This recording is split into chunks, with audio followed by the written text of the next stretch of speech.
You might have noticed that we need to get 1 million points to get all the rewards in the event. The most important reward will be the Rainbow Shark Uncapped at the 920k point mark, but you simply don't have the time for that. And so, I'll tell you the strategy to get all the points easier. I just want to put a disclaimer here that this is only for the people who care about the event points and actually is not that competitive in the game. If you are a competitive player, you will get the point regardless by simply playing the game and building your parents or aces. Okay, first, let's talk about how we will get the points. Umamusume calculates your story event points by three metrics.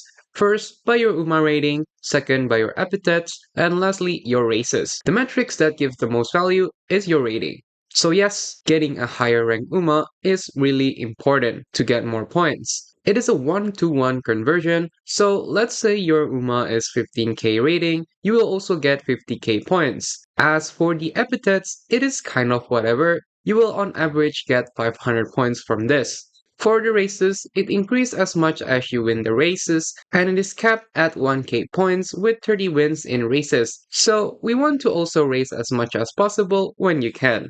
With the new update, now, in the events, we will all get the support card bonus effect applied onto your career without having it on your actual deck. This is really massive as you can still run your normal deck like usual and still get the point bonus. As for the current Halloween event, here are the following lists of the event support cards that boost your point gain. Gacha cards at MLB will give you 45%, and it is always recommended to borrow one of this card as they will always give the most bonus point. The free event card itself will give you 35% bonus at MLB, which is the with Mihono Bourbon card. Other old SSR cards come with 10% on 0LB up to 25% on MLB. As for the old SR cards, this will be 15% at MLB. The R version cards also give you 12% at MLB. So if you don't have the SR cards at MLB, do not forget to uncap your R cards to MLB as it will give you 12% bonus point for free. You do not need to even level them up, just simply uncap them and leave them at level 1 and it will give you 12% bonus points. Now, let's assume the worst case scenario where you only have R cards at MLB. This will be 36% boost plus 45% from borrow plus 35% from the free event card, which will give you a 116% bonus. Let's say you get 13k ratings Uma on average, 500 from epithets, and 500 from the races. You will get roughly 30k points per run with the 116% boost. Not forgetting to mention that you can also spend double TP to gain double the rewards, which will net you around 60k points per run. Realistically, you will achieve this just fine if you play regularly and spend your TP. But let's bring this a step further to make your life easier in gaining these event points. The secret strategy is running Bakushin on URA Finale with a Witmaxing deck. If it's not clear to you, the main reasoning is that Bakushin is simply the easiest Uma to get a higher rating in the URA Finale with the Witmaxing deck. You can even go up to S rank if you know how to play it properly with a decent deck. Here is also an example of a guy doing an S rank run with all R cards on his Taiki shuttle. Obviously, this is a high roll run, but you get the idea. Now, some of you might say, but Dordio, why not run the career normally in the Unity Cup even though I get the same ratings or even higher? Running Unity Cups takes more time than running URA Finale scenario.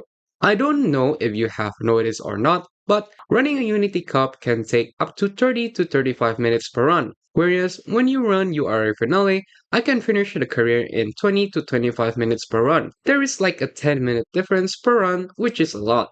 Okay, now let's talk about the strategy. As I have mentioned before, we will be running a with maxing deck. The speed card will be Kita-san, any SR speed card that you have, Speed Zen or Roy from Borrow. If you don't have Kita-san, it is also fine, just replace it with another SR speed card. And as for the wit card, any good SR wit card here is also fine. The usual Agnes Tachyon, Marvelous Sunday, Fuku Kitaru, Daiwa Scarlet, etc. You can also even run the new with Mihono Bourbon card if you have it at MLB.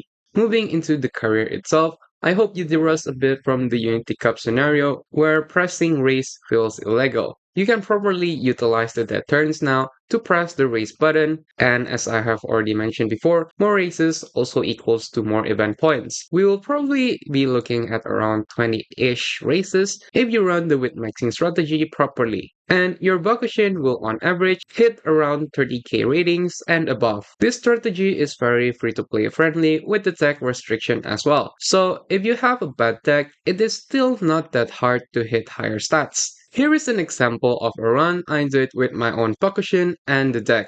Yes, I am running a fully decked out cards, and there is a reason why my Bakushin is S rank. The following are the event points reward at 71,000 points at the end of the run with the double TP spend. I did about 20 races in this career, which give me 770 points for the races. That's it. I hope this video helped you on gaining more event points faster and help you reach the 1 million point mark easier. I just want to emphasize once again that if you play the game normally, you could hit the 1 million point mark just fine. Just don't forget to use the double TP to have an easier time and also uncap your art cards for the event point bonus. As always, thanks for watching and I'll catch you in the next one.